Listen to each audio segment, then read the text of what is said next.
Good morning बच्चों। अभी आप लोगों ने उपसर्ग पढ़ा था और उससे संबंधित अभ्यास कार्य भी किया था। आज हम लोग प्रत्यय पढ़ेंगे। ये भी टॉपिक आपने पहले पढ़ा होगा कि प्रत्यय क्या है।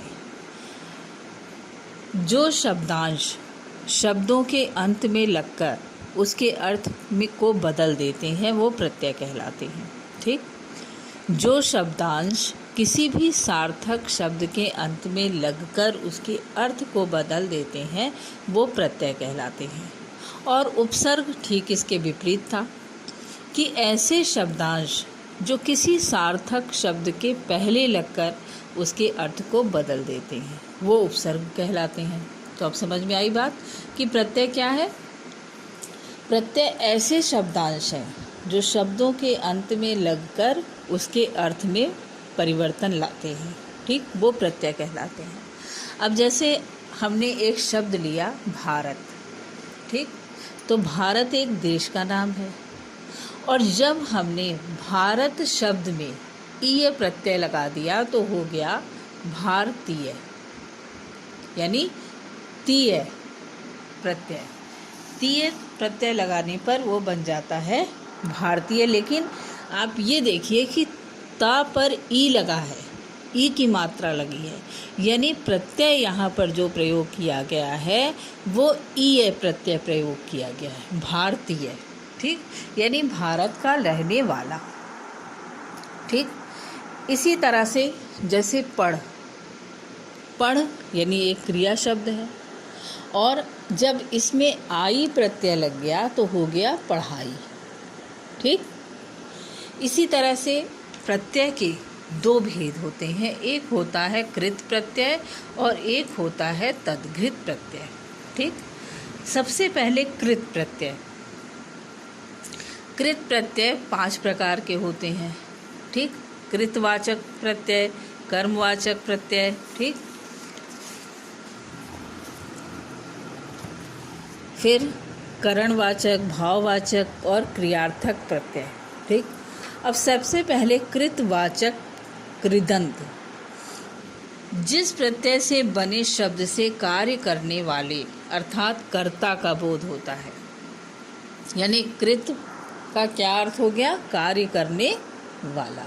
ठीक, जिस प्रत्यय से बने शब्द से कार्य करने वाले अर्थात कर्ता का बोध हो वह कृतवाचक कृदंत कहलाता है। ठीक, अब जैसे प्रत्यय देखिए, वाला, हारा, आऊं। ठीक, इस तरह से प्रत्यय बना हुआ लिखा हुआ है आपकी बुक में भी। अब जैसे पढ़ने वाला, लिखने वाला, अब ये जो शब्द हैं उससे ये पता चल रहा है कि ये कार्य कोई कर रहा है। ठीक, अब कर्मवाचक कृदंत, जिन प्रत्यय से बने शब्दों से कर्म का बोध होता है, समझ रहे हैं, वे कर्मवाचक कृदंत कहलाते हैं। जैसे प्रत्यय है ना, अब पालना, गाना, खाना ये कर्म है, समझ रहे हैं। देखिए ऊपर वाला जो था कृतवाचक प्रत्यय उसमें कर्ता की बात हो रही थी और कर्मवाचक में कर्म की बात हो रही है, यानी कौन सा काम कर रहा है। ठीक है, यानी कौन सा काम हो रहा है। अब तीसरा है करणवाचक कृदंत। ठीक है, हम लोगों ने कारक विभक्ति पढ़ी थी और उसमें करण कारक पढ़ा था और उसकी परिभाषा थी कि जिन चिन्हों के द्वारा क्रिया करने के साधन का पता चलता है उसे करण कारक कहते हैं। ठीक, तो करणवाचक कृदंत में भी यही बात है। जिन प्रत्ययों से बने शब्दों से क्रिया के साधन का बोध होता है वो करणवाचक कृदंत कहलाते हैं। अब जैसे आपने कहा झटका, झूला, ठीक, झाड़न, बंधन, बेलन। अब आप ये देख रहे हैं कि ये शब्द ऐसे शब्द हैं जो किसी चीज़ के द्वारा ही हो सकते हैं। ठीक, अब जैसे बेलन, तो बेलन एक वस्तु है। ठीक, और उसका काम है बेलना।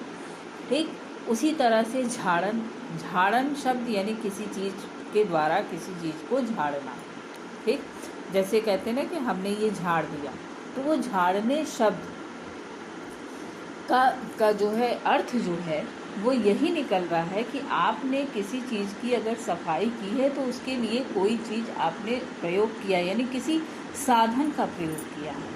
अब इसी तरह बंधन, तो बंधन शब्द ये बता रहा है कि आप किसी चीज़ को बांध रहे हैं और उसको बांधने के लिए आपने किसी चीज़ वस्तु का प्रयोग किया है, ठीक। बंधा हुआ है, किसी चीज़ से वो बंधा हुआ है। फिर झटका, झूला, झूला यानी कोई चीज़ के द्वारा ही झूला जा सकता है, ठीक। तो इस तरह से करणवाचक कृदंत प्रत्यय का भी प्रयोग किया जाता है। अब इसमें आप ये देखिए, जैसे बेलन, तो बेल यानी बेलना, और बेलन एक वस्तु को प्रकट कर रहा है कि बेलन के द्वारा ही तो बेला जा सकता है। या झाड़न, तो झाड़, झाड़ू शब्द, झाड़ू के द्वारा ही झाड़ा जा सकता है, यानी सफाई की जा सकती है। बंधन यानी बंधना, तो किसी चीज़ के द्वारा ही बांधा जा सकता है।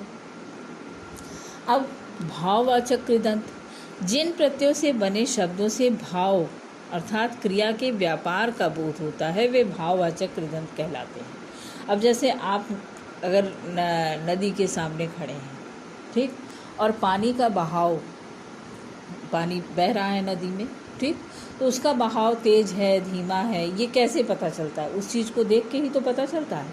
अब जैसे चिकनाहट, तो इसमें आहट प्रत्यय लगा हुआ है। जब आप कोई चीज़ छूते हैं, वो खुरदुरी है, चिकनी है, तो इसको आप महसूस करते हैं, ठीक है, तो आप बताते हैं कि ये चिकना है, ये खुरदुरा है, ठीक। इसी तरह से घबराहट, घबराहट भी महसूस की जाती है। तो ऐसी क्रियाएं जो महसूस की जाती हैं, अनुभव की जाती हैं, ठीक है, थकान है, प्यास है, उड़ान है, तो इस तरह की जो क्रिया शब्द होते हैं वो भाववाचक कृदंत कहलाते हैं। अब क्रियार्थक कृत प्रत्यय, जिन प्रत्ययों के योग से क्रिया विशेषण संज्ञाएं अव्यय अथवा विशेष प्रकार के क्रिया शब्दों का निर्माण होता है। जैसे चल में ता प्रत्यय लग गया तो चलता यानी कंटिन्यू, ठीक। बह, बह का अर्थ होता है बहना, और जब ता प्रत्यय लग गया तो बहता यानी वो कार्य हो रहा है। फिर इसी तरह से आया, खाया, खोया, पिया, सोया, नहाया, समझ रहे हैं, यानी क्रिया हो रही है, समझ गए। तो आज आप लोगों ने प्रत्यय के जो भेद पढ़े उसमें आपने कृत प्रत्यय के बारे में पढ़ा है, ठीक है। तो कृत प्रत्यय के 5 भेद होते हैं: कृतवाचक कृदंत, कर्मवाचक कृदंत, करणवाचक कृदंत, भाववाचक कृदंत और क्रियार्थक कृत प्रत्यय, ठीक है। तो इसको